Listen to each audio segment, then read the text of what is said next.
సంవత్సరాల తరబడి ఎన్ని మందులు వాడినా మీ మోకాల నొప్పులు తగ్గట్లేదా? ప్రాణ పెయిన్ క్లినిక్ లో అత్యాధునిక చికిత్స. ఇప్పుడు ఏపీతో పాటు దేశవ్యాప్తంగా హాట్ టాపిక్ గా మారిన ఘటన పూణేలో హెలికాప్టర్ క్రాష్.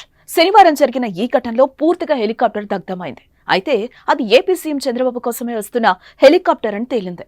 2 రోజులుగా అవునా కాదా అంటూ సందేహాలున్నా తాజాగా చంద్రబాబు కోసమే ఆ కూలిన హెలికాప్టర్ వస్తుందని రుజువైంది. దీంతో సీఎం భద్రతపై ఒక్కసారిగా ఆందోళన వ్యక్తమైంది. ముందే కూలింది కాబట్టి నో ప్రాబ్లం. అదే ఏపీకొచ్చి చంద్రబాబు ప్రయాణిస్తున్న సమయంలో ప్రమాదం జరిగితే ఊహించుకుంటేనే భయమేస్తోంది కదా. అసలేం జరిగింది?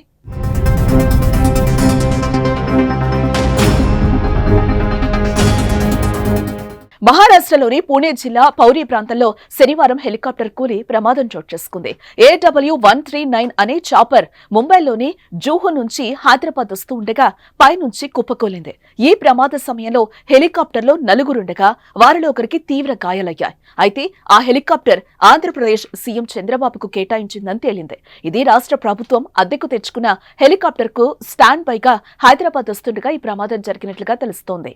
ప్రస్తుతం చంద్రబాబుకున్న హెలికాప్టర్ సర్వీస్ కోసం ముంబైకి వెళ్లింది. సర్వీస్ పూర్తయ్యేలోపు స్టాండ్ బై కోసం మరో హెలికాప్టర్ ను ఆంధ్రప్రదేశ్ కు పంపించారు. ఈ క్రమంలోనే అది ప్రమాదానికి గురైంది. దీంతో సీఎం భద్రతపై ఆందోళనలు రేకెత్తుతున్నాయి. ఒక సీఎం స్థాయి వ్యక్తికి భారీ భద్రత ఉంటుంది. Z+ కేటగిరీలో ఉన్న వారికైతే మరింత పటిష్టమైన భద్రత కల్పిస్తారు.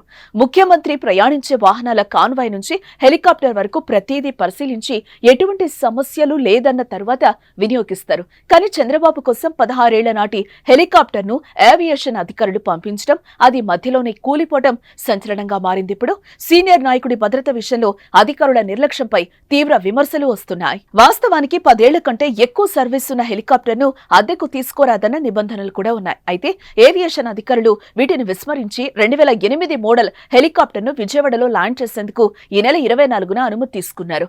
అదే రోజు ముంబై నుంచి హైదరాబాద్ కొచ్చి ఆ తర్వాత విజయవాడకు రావాలని నిర్ణయించారు. కానీ పూణేలో కూలిందే. సాంకేతిక సమస్యలు కాదు, పూర్తి నేలపై దగ్ధమైంది.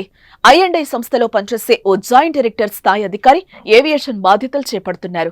ఏవియేషన్ పై పెద్దగా అవగాహన లేని అధికారులు బాధ్యతలు చేపట్టడంతో ఈ పరిస్థితి నెలకొందని పలువురు అభిప్రాయం వ్యక్తం చేస్తున్నారు. వైఎస్ హెలికాప్టర్ ప్రమాదం తర్వాత రాష్ట్ర అధికారులు హెలికాప్టర్ల విషయంలో ప్రత్యేక శ్రద్ధ తీసుకునేవారు.